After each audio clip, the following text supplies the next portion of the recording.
ಬಸ್ನಲ್ಲಿ ಬಂದು ರವೆ ಇಡ್ಲಿ ತಗೊಂಡಿದ್ದಾನೆ ಒಂದು ಕೌಂಟರ್ನಲ್ಲಿ. ಅಲ್ಲಿಂದ ಹೋಗಿ ಕೂತ್ಕೊಂಡಿದ್ದಾನೆ ಒಂದು ಕಡೆ, ಕುಡಿದ್ಬಿಟ್ಟು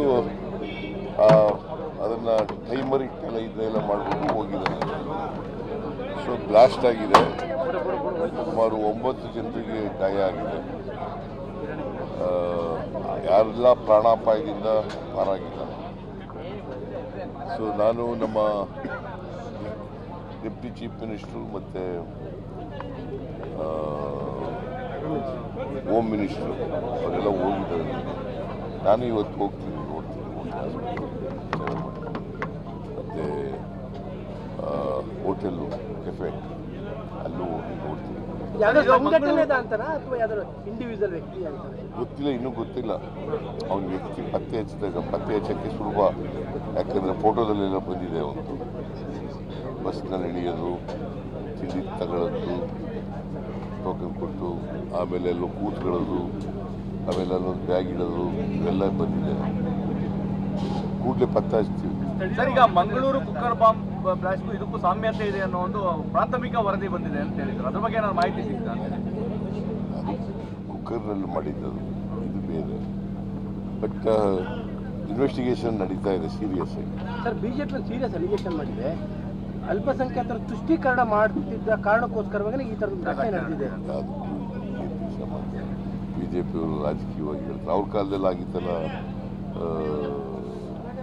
ಬಾಂಬ್ ಬ್ಲಾಸ್ಟ್ ಎಲ್ಲ, ಏನಾಗಿತ್ತು ಹಾಗೆ ಆಗಲೂ ಮುಸಲ್ಮಾನರು ತುಷ್ಟೀಕರಣ ಮಾಡ್ತಿದ್ದಾರೆ.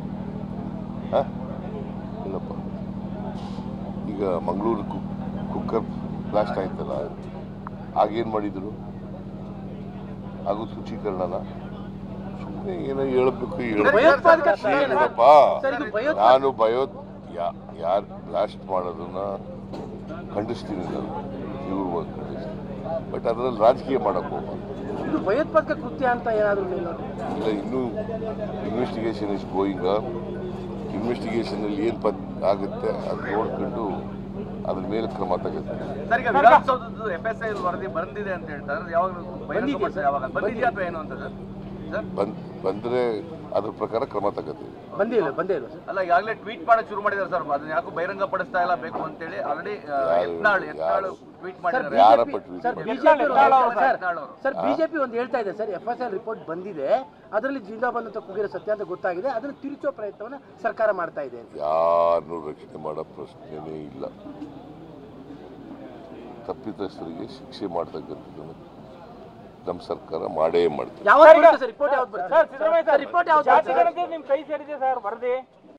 ಓಕೆ, ಮುಖ್ಯಮಂತ್ರಿ ಸಿದ್ದರಾಮಯ್ಯನವರು ಮೈಸೂರಿನಲ್ಲಿ ರಿಯಾಕ್ಟ್ ಮಾಡ್ತಾ ಇದ್ದಾರೆ. ಘಟನೆ ಅಂದರೆ ರಾಮೇಶ್ವರಂ ಕೆಫೆಯಲ್ಲಿ ಸ್ಫೋಟ ಪ್ರಕರಣಕ್ಕೆ ಸಂಬಂಧಪಟ್ಟಂತೆ ಅವರು ಕೊಟ್ಟಂತಹ ಮಾಹಿತಿ, ಆಲ್ಮೋಸ್ಟ್ ಎಲ್ಲ ಮಾಹಿತಿಯನ್ನು ಕೂಡ ನಾವು ಈಗಾಗಲೇ ಪ್ರಸಾರ ಮಾಡಿದ್ದೇವೆ. ಅದೇ ಮಾಹಿತಿಯೇ ಕೂಡ ಗುಪ್ತಚರ ಇಲಾಖೆಯಿಂದ ಮುಖ್ಯಮಂತ್ರಿಗಳಿಗೆ ರವಾನೆಯಾಗಿದೆ.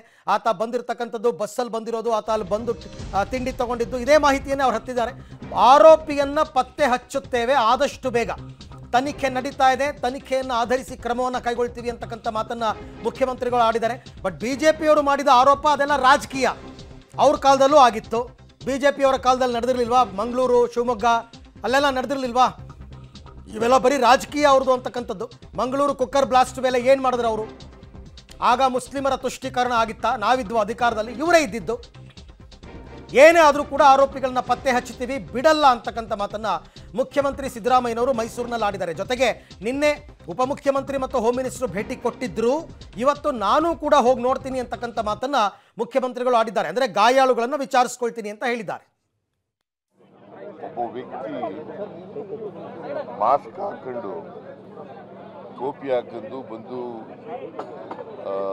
ಬಸ್ನಲ್ಲಿ ಬಂದಿದ್ದಾನೆ. ಬಸ್ನಲ್ಲಿ ಬಂದು ರವೆ ಇಡ್ಲಿ ತಗೊಂಡಿದ್ದಾನೆ ಒಂದು ಕೌಂಟರ್ನಲ್ಲಿ. ಅಲ್ಲಿಂದ ಹೋಗಿ ಕೂತ್ಕೊಂಡಿದ್ದಾನೆ ಒಂದು ಕಡೆ, ಕುಡಿದ್ಬಿಟ್ಟು ಅದನ್ನು ಟೈಮರ್ ಇಟ್ಟೆಲ್ಲ ಇದೆಲ್ಲ ಮಾಡಿಬಿಟ್ಟು ಹೋಗಿದ್ದಾನೆ. ಸೊ ಬ್ಲಾಸ್ಟ್ ಆಗಿದೆ, ಸುಮಾರು 9 ಜನರಿಗೆ ಗಾಯ ಆಗಿದೆ.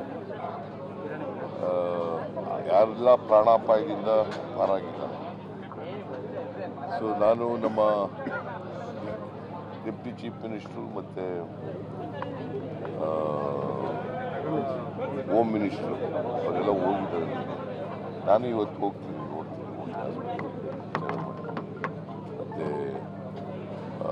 ಹೋಟೆಲ್ಲು ಕೆಫೆ ಅಲ್ಲೂ ಹೋಗಿ ನೋಡ್ತೀನಿ. ಯಾವ್ದೋ ಸಂಘಟನೆದ ಅಂತಾರ ಅಥವಾ ಯಾವ್ದಾದ್ರು ಇಂಡಿವಿಜುವಲ್ ವ್ಯಕ್ತಿ ಅಂತಾರ ಗೊತ್ತಿಲ್ಲ, ಇನ್ನೂ ಗೊತ್ತಿಲ್ಲ. ಅವ್ನ ವ್ಯಕ್ತಿ ಪತ್ತೆ ಹಚ್ಚಕ್ಕೆ ಸುಲಭ, ಯಾಕಂದರೆ ಫೋಟೋದಲ್ಲೆಲ್ಲ ಬಂದಿದೆ ಅವನು.